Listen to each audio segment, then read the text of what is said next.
ஆசிரியர் அவர்களே, ஆசிரியர் பெருமக்களே, பெற்றோர்களே, மாணவர்களே அனைவருக்கும் இன்றைய காலை வணக்கம்.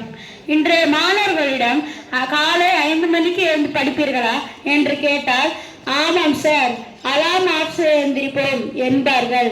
இப்படிப்பட்ட காலகட்டத்தில் மாணவர்களின் முன்னேற்றத்திற்கு அதிகமாக தேவைப்படுவது என்பதை இன்று ஆராய போகிறோம். ஒரு புறம் ஒழுக்கமே வாழ்க்கையின் அடித்தளம் என்று கூறுமணி, மறுபுறம் அறிவே முன்னேற்றத்தின் திறவுகோல் என்று கூறுமணி. வாருங்கள், கைத்தட்டலுடன் பட்டிமன்றத்தை தொடங்கலாம். மதிப்பிற்குரிய நடுவரே, ஒழுக்கம் முக்கியம் என்பது நாங்களும் ஒப்புக்கொள்கிறோம். ஆனால் எதற்காக ஒழுக்கமாக இருக்க வேண்டும் என சொல்வதற்கான அறிவு. நாள்தோறும் புத்தகங்களை பார்த்தால் மட்டும் போதாது, புரிந்து அறிந்து படிக்க வேண்டும். 1 மணி நேரத்தையும் பயனுள்ளதாக்குவது அறிவுதான். அதனால் மாணவர்களின் முன்னேற்றத்துக்கு அறிவே முக்கியம் என தீர்ப்பு சொல்லுங்க நடுவரே. சஞ்சய் கார்த்திகேயன் வந்தாங்க, மாணவர் முன்னேற்றத்திற்கு அறிவு தான் முக்கியம்னு தெளிவா சொல்லிட்டு போனாங்க. அடுத்து மாணவர்கள் முன்னேற்றத்திற்கு ஒழுக்கம்தான் முக்கியம்னு பேச வராங்க தன்ஸ்ரீ அஸ்மி. மதிப்பிற்குரிய நடுவரே, அனைவருக்கும் வணக்கம்.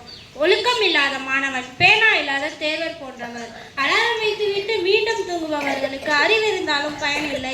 நேரம் தவறாமல் படிப்பதும் ஆசிரியர்களை மதிப்பதும் ஒழுக்கத்தால் தான் வருகிறது. ஒழுக்கம் இருந்தால் சாதாரண மாணவரும் சாதனையாளர்களால் மாற முடியும் இல்லையா நடுவரே?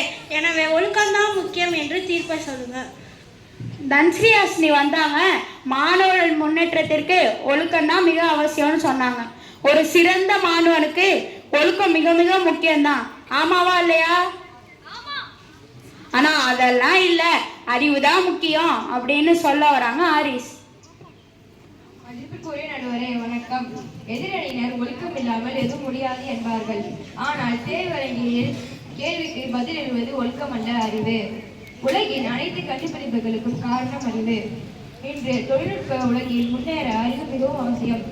ஆகவே நடுவர் அவர்களே, இன்றைய காலகட்டத்தில் மாணவர்கள் வெற்றிக்கு அறிவுதான் அடிப்படை என்று தீர்ப்பு சொல்லுவோம்.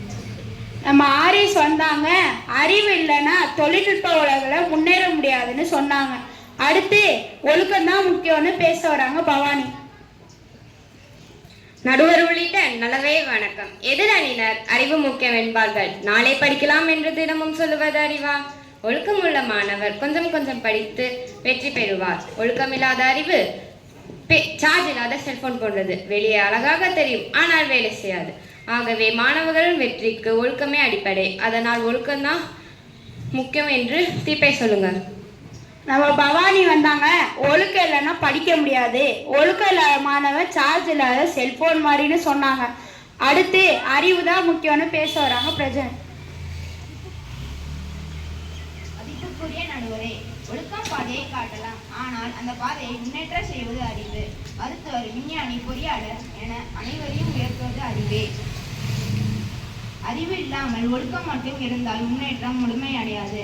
எனவே மாணவர்களுக்கு முன்னேற்றத்திற்கு அறிவே மிகவும் முக்கியம். நம்ம பிரஜன் வந்தாங்க, அனைத்து துறைகளிலும் அறிவு இல்லைன்னா வளர்ச்சி ஆக முடியாதுன்னு சொன்னாங்க. அடுத்து நம்ம பட்டிமன்றத்தை நிறைவு செய்ய வராங்க கனிஷ்கா.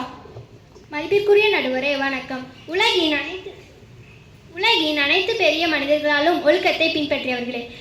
அறிவு எல்லாருக்கும் இருக்கலாம், ஆனால் அதை சரியான முறையில் பயன்படுத்த ஒழுக்கம் வேண்டும். பள்ளியிலிருந்து வாழ்க்கை வரை ஒரு மனிதனை உயர்த்துவது ஒழுக்கமே.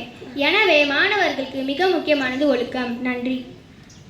நம்ம கனிஷ்கா வந்தாங்க, மாணவர்களின் முன்னேற்றத்திற்கு ஒழுக்கம்தான் முக்கியம்னு சொன்னாங்க. இரு அணிகளும் சிறப்பாக பேசினாங்க. ஒழுக்கம் நல்ல மனிதனை சிறந்த மனிதனாக்குகிறது. எனவே மாணவர் முன்னேற்றத்திற்கு ஒழுக்கமும் அறிவும் இரண்டும் தேவை. ஆனால் ஒழுக்கத்துடன் கூடிய அறிவு வாழ்க்கையில் நிலையான வெற்றியை தரும். நன்றி.